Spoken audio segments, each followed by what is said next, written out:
Before the legions marched, before the emperors rose, the rivers flowed, and among them one mighty stream carried not just water, but the will of a god, Danubius, the divine spirit of the Danube River.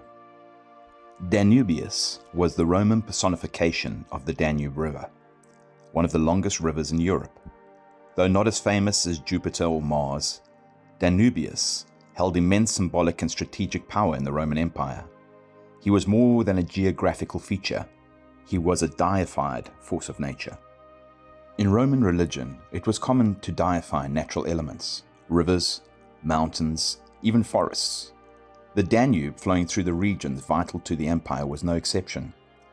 He was known as Father Danube, or Pater Danubius, depicted as a powerful river god with a long beard, muscular build, and often holding a cornucopia or reclining by water urns, symbols of abundance and fertility.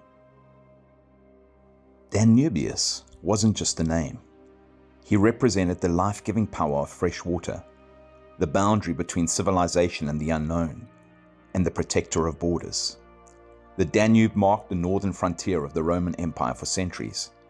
To the Romans, this river was both a guardian and a barrier, a living entity to be respected, even worshipped. Like the Greek gods of rivers, such as the Nile god Hapi or the Greek god Scamander, Danubius reminded Romans that nature itself was divine and unpredictable. The most prominent depictions of Danubius come from military monuments. One of the most famous is on Trajan's column in Rome. Here, Danubius appears as a reclining god, watching the Roman army cross the river on boats and bridges. His calm demeanor suggests cooperation with the Roman cause, a symbol of divine approval for conquest. Elsewhere, he was featured in temples, on altars, and in Roman provincial art.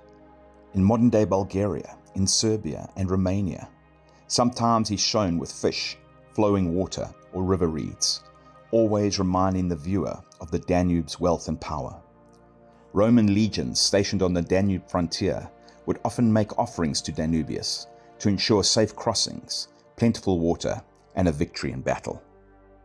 The Danube was more than spiritual. It was a military and economic lifeline.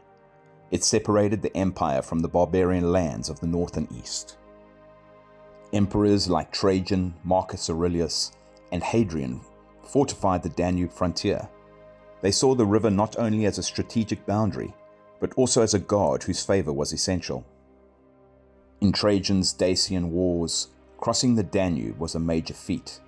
The bridge of Apollodorus over the Danube, a massive Roman engineering achievement, was more than just a crossing. It was a statement of power over nature and, by extension, over the god Danubius himself. As Christianity spread and the old gods were pushed into myth, Danubius faded from worship, but the river remained, and in its quiet persistence Danubius lived on, not in temples or statues, but in the flow of the river itself. Interestingly, the name Danubius influenced modern names for the Danube in several languages. And even today, the Danube is seen as a unifier, flowing through 10 countries and dozens of cultures, just as Danubius once united lands under the Roman eagle. Though forgotten by name, Danubius remains a powerful archetype, the river that nourishes, protects, and divides. His myth reminds us that nature is not merely background. It is sacred, alive, and woven into the very identity of nations. So the next time you see the Danube flowing through Vienna, Budapest, or Belgrade, remember this river once bore a god's name, and in its currents the memory of Danubius still flows. I hope you enjoyed this video. Please remember to like, subscribe, to share, to comment. Have an awesome day, and God bless.